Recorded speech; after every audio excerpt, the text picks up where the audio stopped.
साथियों नमस्कार, मैं डॉक्टर दीपेंद्र कुमार शर्मा आपके अपने YouTube platform chemistry bye D Sharma से आपके साथ जुड़ा हुआ हूं और इस महत्वपूर्ण वीडियो लेक्चर में हम लोग बात करने वाले हैं बीएससी सेकंड ईयर का जो आपका केमिस्ट्री का पेपर है और केमिस्ट्री का जो आपका सब्जेक्ट है, जो केमिस्ट्री का पेपर है उसका मेजर सेकंड का पेपर या फिर माइनर या उसको आप इलेक्टिव भी कह सकते हैं। उसके महत्वपूर्ण प्रश्न यानी इंपॉर्टेंट क्वेश्चन हम लोग इस वीडियो लेक्चर में देखने वाले हैं मध्य प्रदेश में लागू नई शिक्षा नीति के अनुसार। तो साथियों, जिन विद्यार्थियों ने केमिस्ट्री को मुख्य विषय यानी मेजर विषय बनाया है तो उनका सेकंड पेपर, माइनर या इलेक्टिव के विषय के रूप में आपने केमिस्ट्री को चुना है तो उन विद्यार्थियों का आप लोग अच्छे से जानते हो कि केमिस्ट्री का 100 मार्क्स का पेपर होगा, जिसमें से 70 मार्क्स की यूनिवर्सिटी की एग्ज़ाम होगी और 30 नंबर का आपका महाविद्यालय के अंदर सीसीई होगा। तो आप लोगों ने जब इसका सिलेबस देखा था आपके अपने यूट्यूब प्लेटफॉर्म पर तो यहाँ पर टोटल आपको 5 यूनिट दिखाई दी थी, यानी सेकंड पेपर में टोटल 5 यूनिट है। इन 5 यूनिट में से हम कहें तो प्रत्येक यूनिट का जो वेटेज है वो 14 मार्क्स यानी 14 नंबर का रहेगा। तो इस तरह से हम कह सकते हैं कि प्रत्येक यूनिट से 14 मार्क्स के क्वेश्चन आएंगे।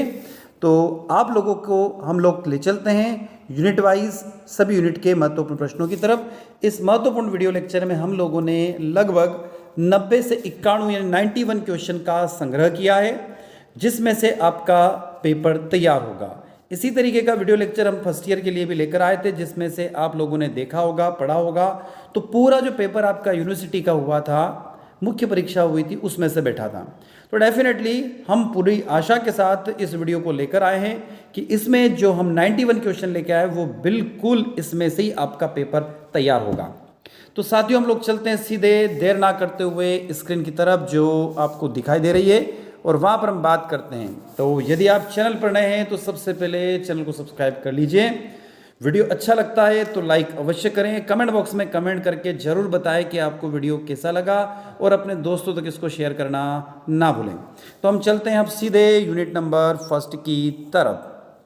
तो साथियों, यूनिट नंबर फर्स्ट में दिया हुआ है निम्नलिखित प्रमुख प्राचीन भारतीय रसायनज्ञों उनकी कृतियों पर टिप्पणी। Write note on the following major ancient Indian chemist and their work. कौन कौन से आपको पढ़ना है? नागार्जुन, वाग्भट, गोविंदाचार्य, यशोधर और सोमदेव के बारे में।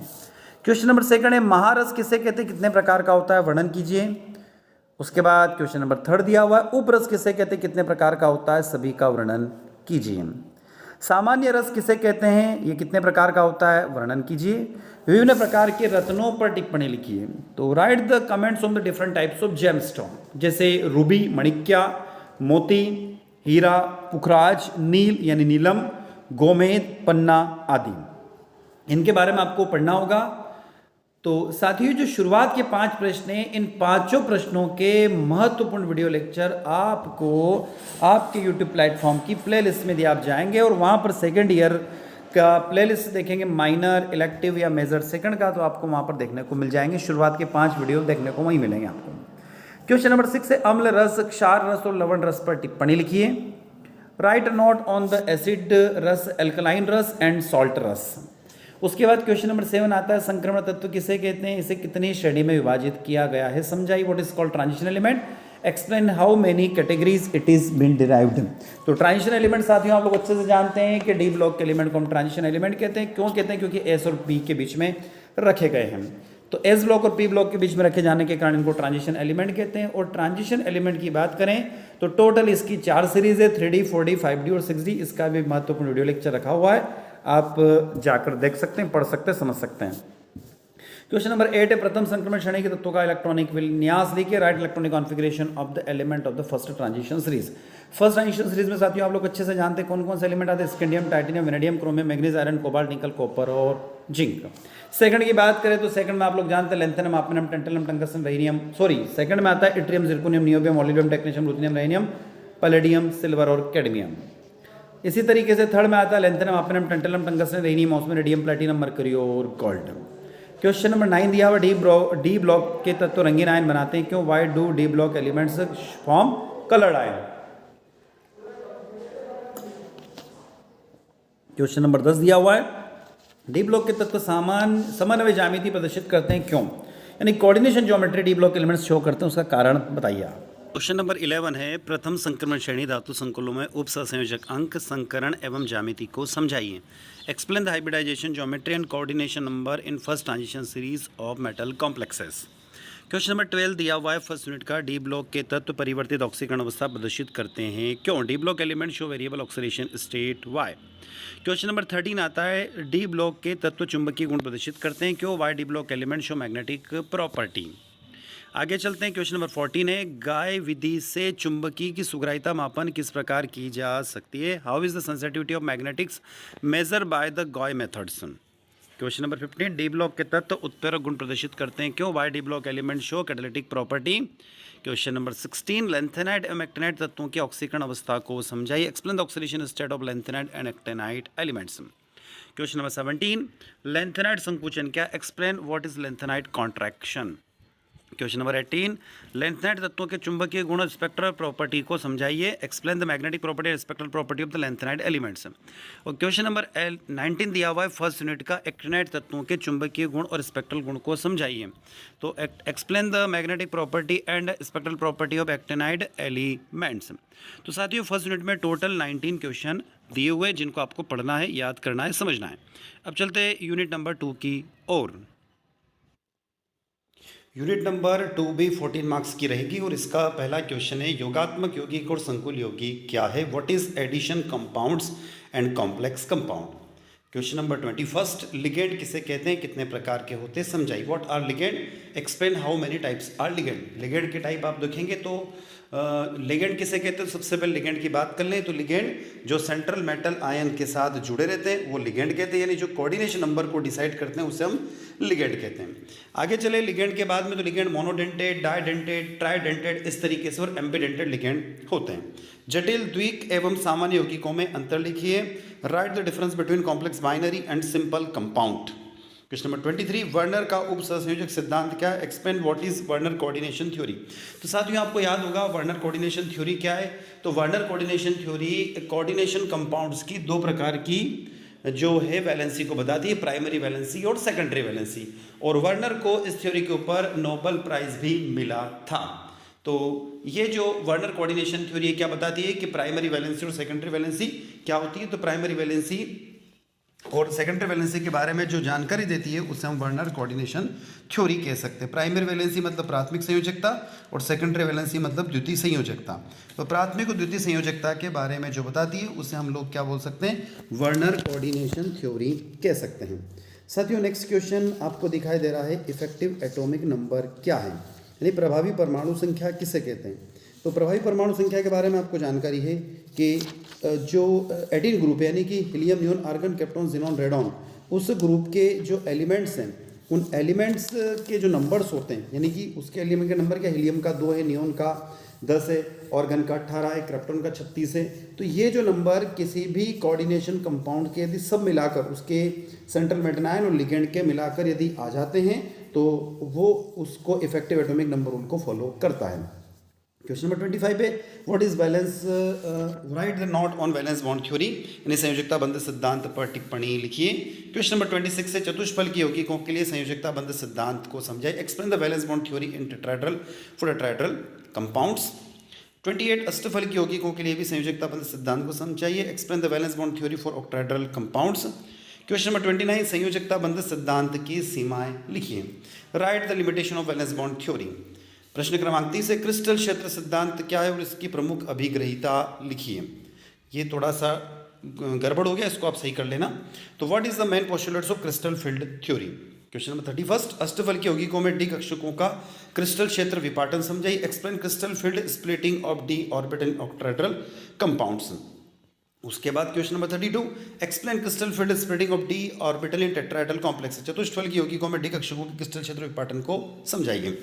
क्वेश्चन नंबर 33 क्रिस्टल क्षेत्र सिद्धांत के अनुप्रयोग लिखिए। Write the application of CFT यानी crystal field theory. Question number 34 Jahn Teller प्रमेय क्या है? What explain what is a Jahn Teller theorem.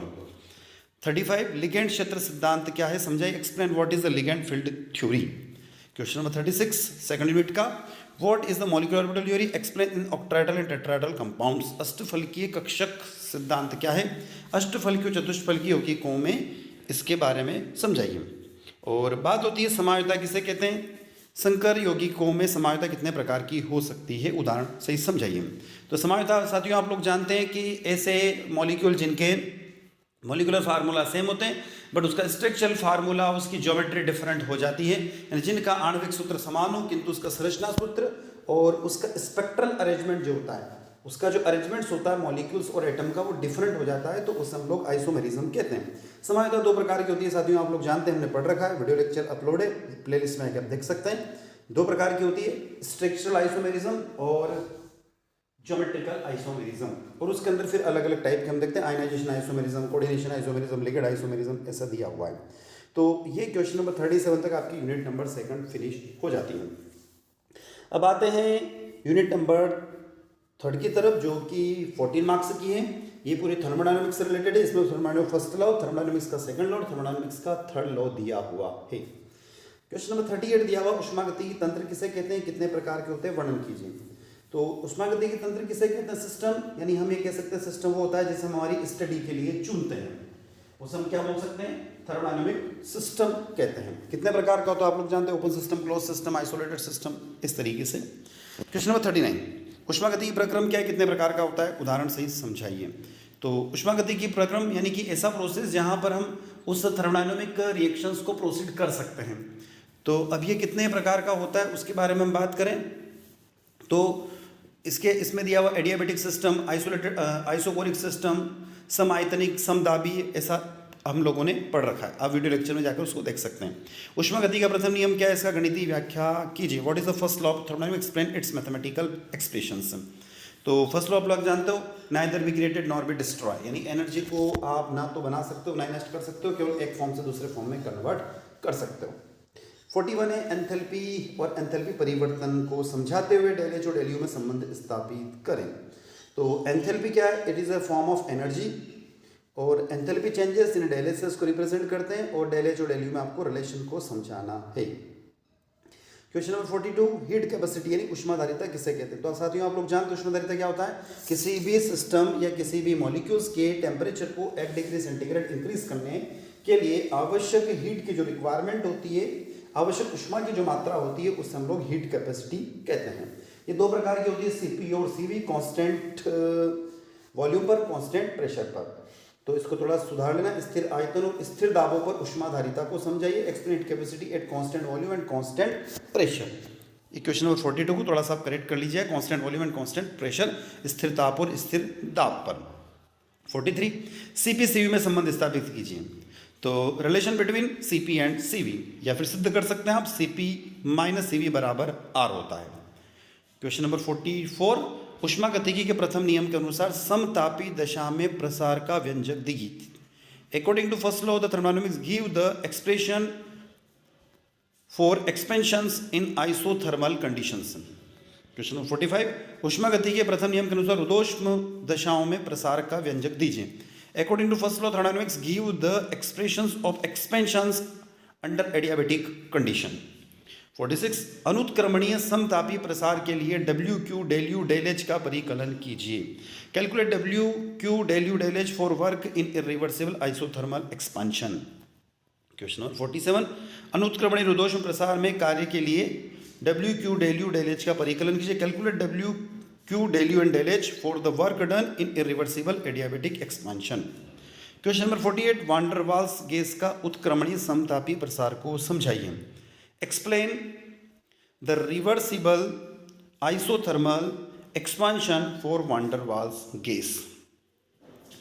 और 49, वान डर वाल्स गैस के उत्क्रमणीय रुद्धोष्म प्रसार को समझाइए। Explain the reversible adiabatic expansion for van der Waals gas. तो साथियों वान डर वाल्स गैस के बारे में आप लोग जानते हो, एक होती आइडियल गैस, एक होती नॉन आइडियल गैस। तो नॉन आइडियल गैस को ही वान डर वाल गैस कहते हैं। तो आइडियल गैस की जस्ट अपोजिट है, उसको नॉन आइडियल गैस यानी अनादर्श गैस कहते हैं, और अनादर्श गैस ही आपकी क्या है, वान डर वाल गैस है। तो उसके लिए आपको उत्क्रमणीय समतापी और उत्क्रमणीय रुद्धोष्म प्रसार के लिए आपको डेरिवेशन बताना है। प्रश्न क्रमांक 50, अर्धशतक हो रहा है यहाँ पर। जूल थॉमसन प्रभाव क्या, बहुत महत्वपूर्ण प्रश्न है। जूल थॉमसन गुणांक का परिकलन कीजिए। तो what is Joule Thomson effect, तो जूल थॉमसन इफेक्ट किससे रिलेटेड है, गैसों के प्रसार से रिलेटेड है। तो इसमें ये बताया गया है जूल थॉमसन इफेक्ट में, एक लाइन में मैं इसको डेफिनेशन को बताता हूँ कि जूल थॉमसन इफेक्ट जो होता है, यदि गैसों का एक्सपांशन किया जाए, गैसों को किसी छोटे से होल से पास की जाए, यानी हम कहें कि गैस का वॉल्यूम कहीं पर ज़्यादा है और कहीं पे गैस का वॉल्यूम कम है, तो किसी बड़े गैस के सिलेंडर से छोटे गैस के सिलेंडर में गैस को ट्रांसफर करेंगे तो गैस का टेम्परेचर डिक्रीज हो जाता है, यानी कि गिर जाता है, घट जाता है। इसी को जूल थॉमसन इफेक्ट कहते हैं। प्रश्न क्रमांक 51, निम्न पर टिप्पणी लिखिए। Write note on inverse temperature, व्युत्क्रमता, Joule Thomson coefficient, Joule Thomson गुणांक, जूल थॉमसन का प्रयोग, एक्सपेरिमेंट ऑफ जूल थॉमसन और इंटरनल एनर्जी। क्वेश्चन नंबर 52, ऊष्मागतिकी का द्वितीय नियम क्या है? What is the second law of thermodynamics? 53, Carnot चक्र को समझाइए। Explain Carnot cycle. 54, कार्नोट प्रमेय को समझाइए। Explain Carnot theorem. प्रश्न क्रमांक 55, what is entropy? Prove that entropy is a state function. Entropy क्या होता है? तो एंट्रोपी यदि एक लाइन में आपको तो randomness of the system it is called entropy. किसी भी तंत्र की अनियमितता की माप को हम लोग एंट्रोपी कहते हैं, और यह आपको बताना है कि एक स्टेट फंक्शन होता है, यानी कि अवस्था फलन होता है। क्योंकि फलन जो होते हैं, फंक्शन होते हैं थर्मोडायनामिक्स में दो प्रकार के होते हैं, एक अवस्था फलन होता है, एक पाथ फलन होता है, पथ फलन। तो स्टेट फंक्शन और पाथ फंक्शन। तो पाथ फंक्शन सिर्फ दो होते हैं, W और Q, यानी ऊष्मा यानी कार्य और ऊर्जा जो होती है वो क्या होते हैं? पाथ फंक्शन होते हैं, बाकी सब स्टेट फंक्शन होते हैं। तो एंट्रोपिक स्टेट फंक्शन आपको बताना है। प्रश्न क्रमांक 56, आदर्श गैस की अवस्था परिवर्तन में होने वाला एंट्रोपी परिवर्तन को समझाइए। 57, एंट्रोपी की भौतिक सार्थकता क्या है? What is the physical significance of entropy? मतलब एंट्रोपी का भौतिक महत्व क्या है? अभी हमने कहा कि एंट्रोपी क्या होती है, तो रैंडमनेस ऑफ द सिस्टम, किसी भी सिस्टम, किसी भी तंत्र की अव्यवस्था की मात्रा एंट्रोपी कहलाती है। तो आपको उसकी फिजिकल सिग्निफिकेंस बताना है। 58, आदर्श गैसों को मिलाने पर होने वाला एंट्रोपी परिवर्तन को समझाइए। 59, मुक्त ऊर्जा फलन क्या है? What is the free energy function? Next, सिद्ध कीजिए कि गिब्स ऊष्मा फलन और हेल्महोल्ट्ज फलन ऊष्मागतिकी राशि के रूप में है। Prove that the Gibbs heat functions and Helmholtz function are thermodynamics kinetic. प्रश्न क्रमांक 60, गिब्स हेल्महोल्ट्ज समीकरण क्या है? समझाइए। Explain what is the Gibbs Helmholtz equation. 61, ऊष्मागतिकी का तृतीय नियम की व्याख्या नष्ट ऊष्मा प्रमेय के आधार पर कीजिए। तो आप लोग जानते साथियों, नष्ट का ऊष्मा प्रमेय, उसके आधार पर आपको इसकी व्याख्या करना है। और हम आ चुके हैं क्वेश्चन नंबर 61 तक। यहाँ पर आपकी 3 यूनिट फिनिश हो गई हैं। अब चल रहे हम क्वेश्चन नंबर 62 की तरफ। यूनिट 4 है, आपके सिलेबस में दी हुई है। यूनिट 4 की यदि हम बात करें तो ये भी आपकी 14 मार्क्स की, यानी कि 14 नंबर की यूनिट होगी। अब ये पूरी इलेक्ट्रोकेमिस्ट्री से रिलेटेड है।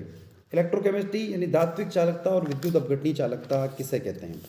What is the metallic conductivity, electrolytic conductivity? तो साथियों आप अच्छे से जानते हैं मेटेलिक कंडक्टिविटी क्या होती है, यानी कि जो मेटल में इलेक्ट्रिसिटी पास होती है तो उसको हम बोलते हैं मेटेलिक कंडक्टिविटी। तो मेटल में कंडक्टिविटी किसके कारण पास होती है?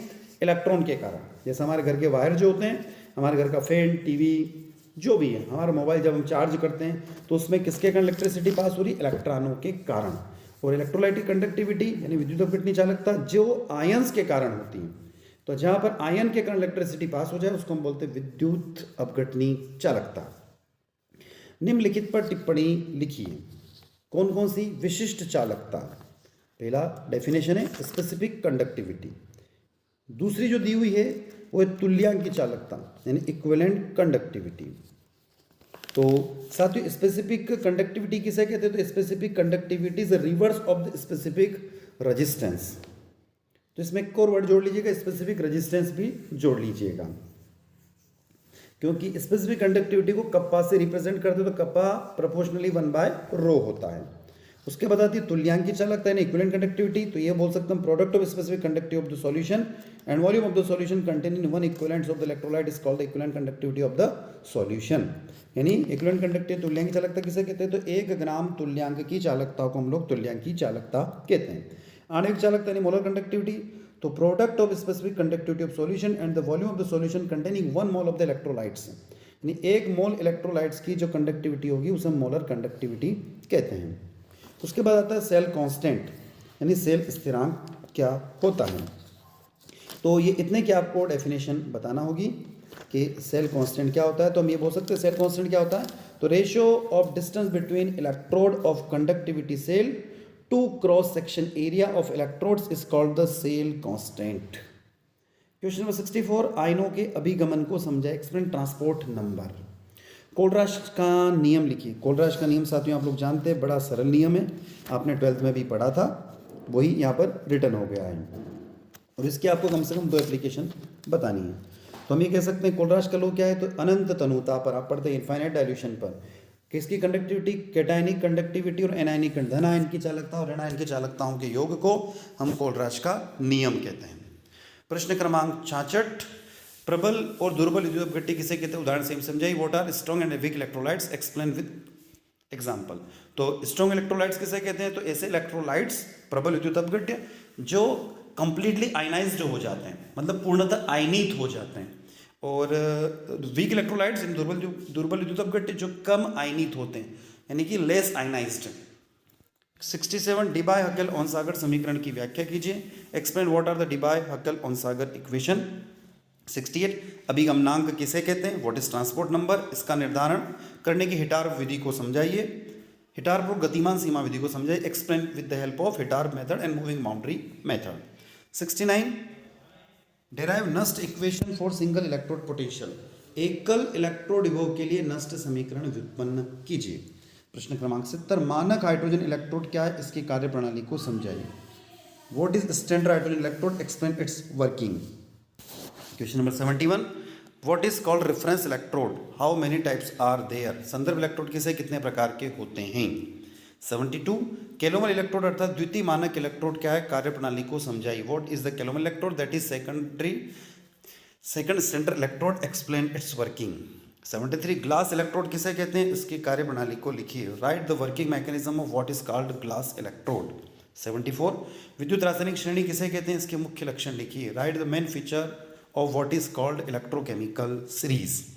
75, निम्नलिखित विद्युत रासायनिक सेल पर टिप्पणी लिखिए, कौन कौन से, electrolytic cell, galvanic cell, reversible और इरिवर्सिबल सेल।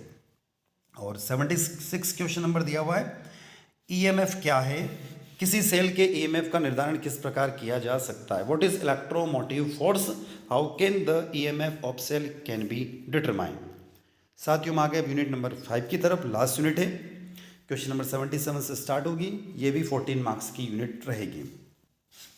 तो यदि आप लोगों को क्वेश्चन अच्छे लगे, वीडियो अच्छा लगता है तो लाइक अवश्य कर दें, कमेंट बॉक्स में कमेंट करके सबसे पहले बताएं कि ये वीडियो आपको किस तरीके से मदद करेगा, और चैनल पर यदि आप नए तो सब्सक्राइब करना ना भूलें, क्योंकि बड़ी मेहनत से हम लोग आपके लिए कंटेंट तैयार करते हैं और वीडियो तैयार करके लेकर आते हैं। तो question number 77, what is concept of phase, प्रावस्था की अवधारणा दीजिए। प्रावस्था घटक और शून्यता की कोटि की परिभाषित कीजिए, define phase component and degree of freedom. 79, Gibbs का प्रावस्था नियम को समझाइए, एक्सप्लेन गिब्स फेज लॉ या रूल। नेक्स्ट, क्लशियस क्लैपेरॉन समीकरण को व्युत्पन्न कीजिए, derive Clausius Clapeyron equation. Next है, क्लशियस क्लैपेरॉन समीकरणों का समाकलित रूप दीजिए, give the integrated form of the Clausius Clapeyron equation. जल तंत्र को प्रावस्था आरेख के द्वारा समझे, explain water system with the help of phase diagram. Explain sulphur system with the help of phase diagram, sulphur तंत्र को प्रावस्था आरेख के द्वारा समझाइए। उसके बाद दिया हुआ है क्वेश्चन नंबर 83, सीसा चांदी तंत्र को प्रावस्था आरेख के द्वारा समझाइए, explain lead silver system with the help of phase diagram. 84, zinc magnesium तंत्र को प्रावस्था आरेख के द्वारा समझे, explain the zinc magnesium system with the help of phase diagram. 85, sodium chloride जल तंत्र को प्रावस्था आरेख के द्वारा समझाइए, explain sodium chloride water system with the help of phase diagram. उसके बाद आ जाते हैं क्वेश्चन नंबर 86 जो सॉल्यूशन के ऊपर बेस्ड है, राउल्ट का नियम क्या है सत्यापित कीजिए। राउल्ट का नियम साथियों आप लोगों ने पढ़ा था कक्षा कहाँ पर, 12वीं में। तो कक्षा 12वीं में आपने पढ़ा था, राउल्ट का नियम अच्छे से जानते हो कि जब भी किसी वोलेटाइल सॉल्वेंट में नॉन वोलेटाइल सॉल्यूट मिलाया जाता है तो उसका क्या होता है, वेपर प्रेशर डिक्रीज हो जाता है। तो यानी कि जब भी किसी वोलेटाइल सॉल्वेंट यानी कि जो वेपराइज होने वाला सॉल्वेंट उसमें नॉन वेपराइज होने वाला सॉल्यूट मिलाते हैं तो उसका वाष्प दाब घट जाता है। 87 अनादर्श विलयन किसे कहते हैं, कितने प्रकार का होता है, यानी कि जो राउल्ट का नियम का पालन नहीं करेगा उसे अनादर्श विलयन कहते हैं। 88 अनादर्श विलयन जो राउल्ट के नियम से धनात्मक विचलन दर्शाता है, उसको समझाइए। 89 अनादर्श विलयन जो राउल्ट के नियम से ऋणात्मक विचलन दर्शाता है। इस 89 क्वेश्चन को थोड़ा आप करेक्ट कर लीजिएगा, यानी नेगेटिव डेविएशन। क्वेश्चन नंबर 90 स्थिर क्वाथी मिश्रण किसे कहते हैं, कितने प्रकार का होता है, समझाइए। व्हाट इज एजोट्रोपिक मिक्सचर, तो एजोट्रोपिक मिक्सचर आप लोग जानते हो, कांस्टेंट बॉइलिंग मिक्सचर, यानी ऐसा लिक्विड, दो लिक्विड का ऐसा सॉल्यूशन जो एक साथ डिस्टिल आउट होता है, मतलब उसको आप अलग अलग सेपरेट आसानी से नहीं कर सकते हो। इसमें आपको बताना है आगे जल फिनॉल तंत्र, वाटर फिनॉल सिस्टम। साथियों निम्न पर टिप्पणी लिखिए, तो आपको निम्न पर टिप्पणी थोड़ा सा ऊपर शिफ्ट हो गया हो। एक जल फिनॉल तंत्र, वाटर फिनॉल सिस्टम, जल hydrochloride system, water hydrochloride system, water ethyl alcohol system, जल एथिल अल्कोहल और जल फिनॉल तंत्र, वो ऊपर की तरफ शिफ्ट हो गया। तो इस तरीके से आपको 91 क्वेश्चन में 3 सिस्टम के बारे में बात करना है। तो साथियों आई होप ये 91 जो महत्वपूर्ण प्रश्न हैं आप इनको पढ़ेंगे, याद करेंगे, समझेंगे, तो डेफिनेटली आप लोग जो आपकी द्वितीय वर्ष यानी सेकेंड ईयर की परीक्षा है उसमें सफल होंगे। तो इसी आशा के साथ हम आपसे विदा लेते हैं। चैनल पर यदि आप नए थे तो सब्सक्राइब करना ना भूलें, वीडियो को लाइक करें, कमेंट बॉक्स में हमें कमेंट करके ज़रूर बताएं कि वीडियो कैसा लगा और अपने दोस्तों तक शेयर करना ना भूलें। तो मैं डॉक्टर दीपेंद्र कुमार शर्मा आपसे विदा लेता हूँ, फिर पुनः आपसे नए वीडियो के साथ मुलाकात होगी। धन्यवाद साथी।